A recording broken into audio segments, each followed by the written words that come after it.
नमस्कार दोस्तों, मेरा नाम है सत्यम पाठक और आज के इस वीडियो में हम बात करने वाले हैं कि कभी भी जब हम किसी इंटरव्यू के लिए जाते हैं, चाहे वो जॉब इंटरव्यू हो या फिर कोई और इंटरव्यू देने के लिए जब जाते हैं, तो एक क्वेश्चन जो हमसे अक्सर पूछा जाता है कि tell me something about yourself या इंट्रोड्यूस योरसेल्फ। इस क्वेश्चन को हम कैसे हैंडल करें और इसका किस तरह से हम सही वे में जवाब दें, इसको हम इस वीडियो में जानेंगे। तो अगर आपने अभी तक हमारे चैनल को सब्सक्राइब नहीं किया है तो प्लीज़ हमारे चैनल को सब्सक्राइब कर लें, क्योंकि इसी तरह से मैं आपके लिए इन्फॉर्मेटिव वीडियोस लेकर आता रहता हूं। तो चलिए दोस्तों वीडियो को स्टार्ट करते हैं।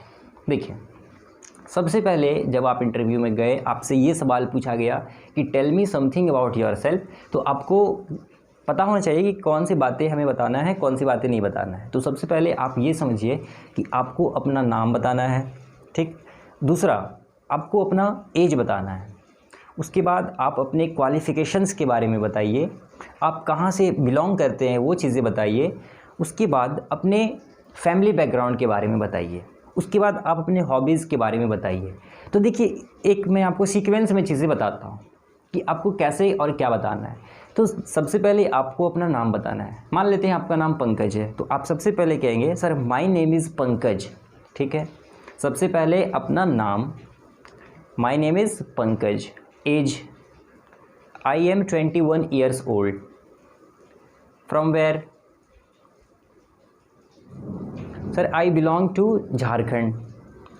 अब अगर आप इंटरेस्टेड हैं तो आप पूछिए हमसे झारखंड में कहाँ रहते हैं, तो मैं और बताऊंगा। सर झारखंड में मैं रांची में रहता हूँ, सर झारखंड में मैं जमशेदपुर में रहता हूँ, सर बिहार में मैं पूर्णिया में रहता हूँ। पूर्णिया में आप कहाँ रहते हैं, तो और मैं आपको डिटेल में बताऊँगा। आप तो पूछिए तो पहले, लेकिन जब आप नहीं पूछेंगे तो हम अपने हिसाब से बताएंगे, ठीक है। तो आपको ऐसे ही करना है। अपने एड्रेस बताने से पहले आपको ये सोच लेना है कि अब बस हमको डिस्ट्रिक्ट और स्टेट ये काफ़ी है, ठीक है। मान लीजिए आप विदेश जाते हैं तो आपसे कोई पूछता है वेयर आर यू फ्रॉम, तो आप क्या बोलेंगे, मुंशी मोहल्ला, नहीं ना। तो उसी तरह से उनको आप सबसे पहले बताएंगे आई बिलोंग टू इंडिया या आई एम फ्रॉम इंडिया, ऐसे बोलेंगे। तो उसी तरह से इंटरव्यू में आप ये सोचिए कि आपसे पूछा गया है वेयर आर यू फ्रॉम, आप कहाँ से आते हैं, तो आप क्या बोलेंगे, सर मैं जौनपुर ज़िले से आता हूँ, मैं राजस्थान के जौनपुर ज़िले से बिलोंग करता हूँ, मैं बिहार के पूर्णिया डिस्ट्रिक्ट से बिलोंग करता हूँ, मैं झारखंड के सरायकेला खरसावां डिस्ट्रिक्ट से बिलोंग करता हूँ, ठीक है। ये तरीका हुआ। तो पहले सबसे पहले name, your age, your address, 3 बातें हो गई। इसके बाद आपको बताना है अपने क्वालिफ़िकेशन के बारे में, एजुकेशनल क्वालिफ़िकेशंस के बारे में बताना है। कैसे बताना है, तो आपको मैं एक स्ट्रक्चर दे रहा हूँ, एज़ फार एज़, याद रखिए एज़ फार एज़। जैसे बताना है अपने क्वालिफ़िकेशंस के बारे में, तो ऐसे बोलेंगे sir as far as my educational qualification is concern, जहाँ तक मेरे एजुकेशनल क्वालिफ़िकेशन का संबंध है, as far as my educational qualification is concerned, I have done my BTech from this university, ठीक है। अगर आप बताना चाहें तो बता सकते हैं कि आपने किस यूनिवर्सिटी से किया है। अगर वो फेमस है तो आप बताइए, अगर उतना अगर पॉपुलर नहीं है तो आप सिर्फ बता सकते हैं of this district, of this place बता सकते हैं, बस that is enough. Sir I have done my BA, sir I have completed my graduation, sir I have done my post graduation, आप इस तरह से बता सकते हैं। तो ऐसे बोलेंगे, देख लीजिए, as far as my educational qualification is concerned, sir I have done my BTech from IIT Kanpur, ठीक है। ये हो गया। आप ऐसे भी बोल सकते हैं। अच्छा, एक बात बहुत लोगों के मन में ये भी हो रहा होगा, स्कूलिंग के बारे में बताएं कि नहीं। स्कूलिंग के बारे में मत बताइए, आप लेटेस्ट क्वालिफ़िकेशन 2 बता सकते हैं कि आपने अभी नवीनतम में 2 ऐसी कौन सी एजुकेशन को आपने लिया है, ठीक है। आप जैसे बता सकते हैं, लेटेस्ट बताइए, अभी आपने MA किया है तो आप वो बताइए, और अगर आपने कुछ PhD किया है तो आप वो बता दीजिए, ठीक है। ये चीज़ें होती है। आप ये मत बताइए कि सर प्राइमरी स्कूल तक मैं इस विद्यालय से पढ़ा, सर उसके बाद 6ठी 7वीं से 8वीं मैंने इसमें पढ़ा, फिर 10वीं तक मैं इसमें रहा, फिर 12वीं मैंने यहाँ से किया, ऐसे मत बताइए। लेटेस्ट आप 2 बता सकते हैं, ठीक है। तो पहले अपना name, sir my name is Pankaj, I am 21 years old, I am from Jharkhand या I belong to Jharkhand.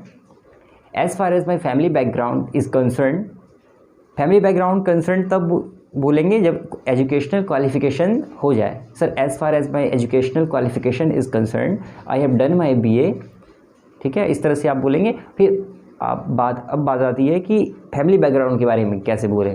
Structure same रहेगा सर, आई हैव, देखिए स्ट्रक्चर सेम रहेगा।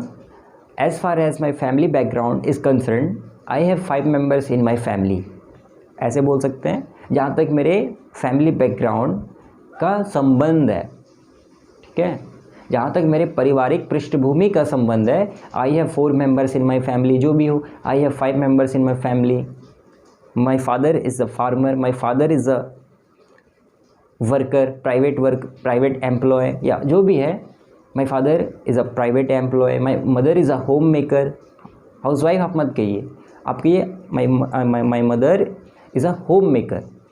आई have 2 siblings, I am the youngest one. I have 2 siblings, sibling का मतलब होता है एक माँ की संतान है, तो आपकी जो भी हो। I have 2 siblings, I am the youngest one, मैं सबसे छोटा हूँ। अगर आप बड़े हैं तो I am the eldest one, ठीक है। सो फिर से देखते हैं। As far as my family background is concern I have 4 members in my family, I have 2 siblings, I am the youngest one, ठीक है। ये चीज़ें हो गई। हॉबीज़ के बारे में आप बताइए, कैसे बताएंगे। My hobbies are playing harmonium and reading novel books. आपकी हॉबीज़ कुछ भी हो सकते हैं, तो आप बताइए। अब अपने हॉबीज़ के बारे में आप बताइए कि my hobbies are playing cricket, singing soft music, जो भी आपकी हॉबीज़ है। अब नेचुरल आप हो के बोलिए, दूसरों की सुना सुनी मत बोलिए कि उसको ये पसंद है तो मैं भी कह देता हूँ। जो आपकी वास्तविकता हो वो बताइए, ठीक है। हॉबीज़ बताने के बाद आप ऐसे भी बोल सकते हैं, sir in my spare time I like to read novels, मैं अपने खाली समय में नॉवेल्स पढ़ना पसंद करता हूँ। इन माई स्पेयर टाइम, मैं अपने खाली समय में, in my spare time I like to read novels, I like to story books. In my spare time I like to story books. In my spare time I like to read Munshi Premchand, या कोई कुछ भी हो सकता है। इस तरह से अपने आप को इंट्रोड्यूस करना हमें चाहिए, ठीक है। सो आई होप आपको समझ में आया होगा और वीडियो थोड़ा सा इन्फॉर्मेटिव लगा होगा। अगर आपको ये वीडियो पसंद आए तो प्लीज़ इसे एक लाइक कर दीजिए। मिलते हैं नेक्स्ट वीडियो के साथ। Take care and goodbye, have a nice day, thank you.